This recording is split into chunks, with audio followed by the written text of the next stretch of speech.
Washington botulism pills. Conspiracy theories. What the government might have known and still won't say about Lee Harvey Oswald. The release of thousands of records relating to the assassination of President John F. Kennedy hasn't settled the best-known, real-life whodunit in American history. But the record offered riveting details of the way intelligence services operated at the time and are striving to keep some particulars a secret even now. The Kennedy records really are an emblem of the fight of secrecy against transparency, said Peter Kornblue, senior analyst at the private National Security Archive Research Group in Washington. The Securocrats managed to withhold key documents and keep this long saga of secrecy going. The 2,800 records released include some that had dribbled out over the years but are getting renewed attention from being in this big batch. FBI Director Hoover, we read just a few hours after Lee Harvey Oswald was killed in Dallas, FBI Director J. Edgar Hoover dictated a memo saying the government needed to issue something so we can convince the public that Oswald killed President John F. Kennedy. The FBI director composed the memo on November 24, 1963, 2 days after Kennedy was killed and just hours after nightclub owner Jack Ruby fatally shot Oswald in the basement of the Dallas police station. Hoover said that the FBI had an agent at the hospital in hopes of getting a confession from Oswald, but Oswald died before that could happen. Hoover said he and a deputy were concerned about having something issued so we can convince the public that Oswald is the real assassin. He lamented how Kennedy's successor, President Lyndon B. Johnson, was considering appointing a presidential commission to investigate the assassination. Hoover said he suggested that the FBI give an investigative report to the Attorney General complete with photographs, laboratory work and other evidence. That report, he thought, could be given to Johnson and he could decide whether to make it public. I felt this was better because there are several aspects which would complicate our foreign relations, Hoover wrote. He said Oswald wrote a letter to the Soviet embassy in Washington, which the FBI intercepted, read and resealed. Hoover said the letter had been addressed to the Soviet embassy official in charge of assassinations and similar activities on the part of the Soviet government. To have that drawn into a public hearing would muddy the waters internationally, Hoover wrote. Besides, Hoover said, the letter was unrelated proof that Oswald committed the murder.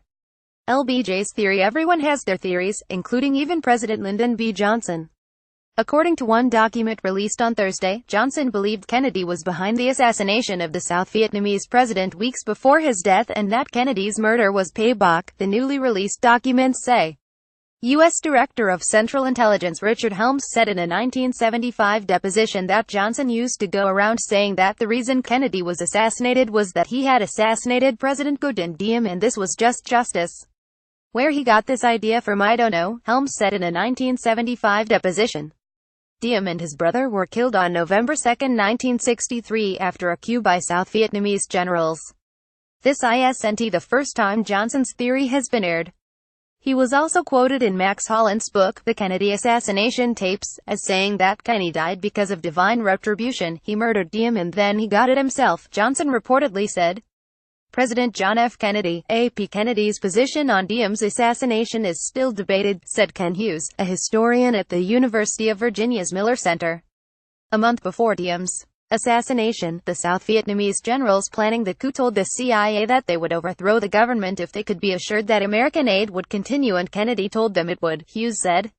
But a dispute remains over whether Kennedy insisted that Diem go unharmed or whether the president left it up to the South Vietnamese generals to decide what to do, said Hughes, who is writing a book on the subject.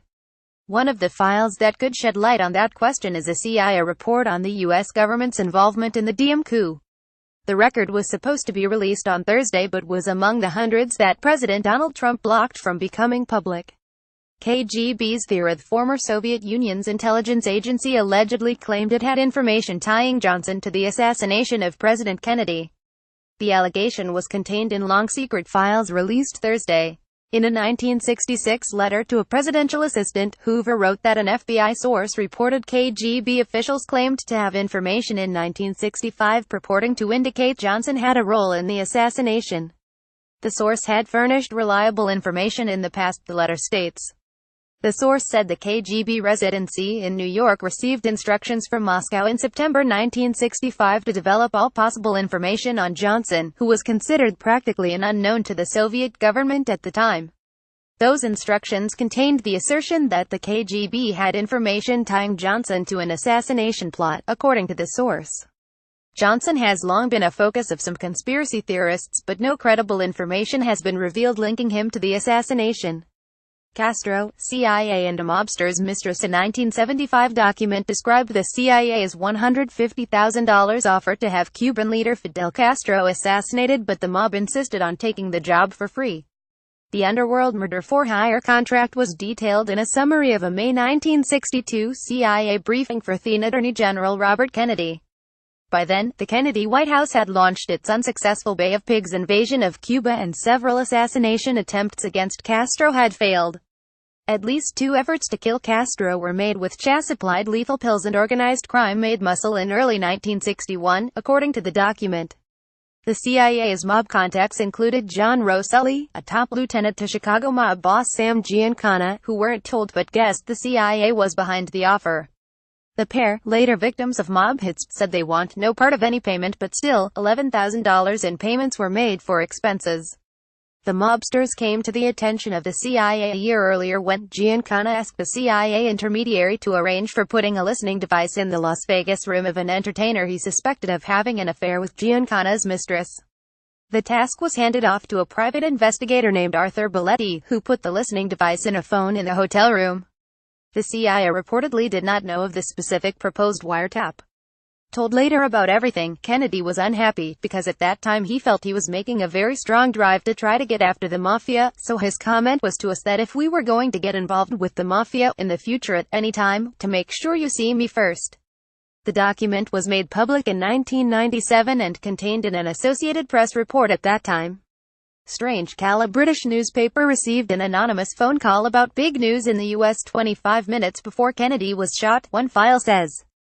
A November 26, 1963 memo from the CIA to FBI Director Hoover about a call received by the Cambridge News on November 22, the day Kennedy was killed in Dallas, was also among the declassified files. The memo from CIA Deputy Director James Angleton says the caller said the Cambridge News reporter should call the American Embassy in London for some big news, and then hung up. Anna Sava, a current Cambridge News reporter, said on Friday there's no record of the call. We have nobody here who knows the name of the person who took the call, she said. The memo was released by the U.S. National Archives in July.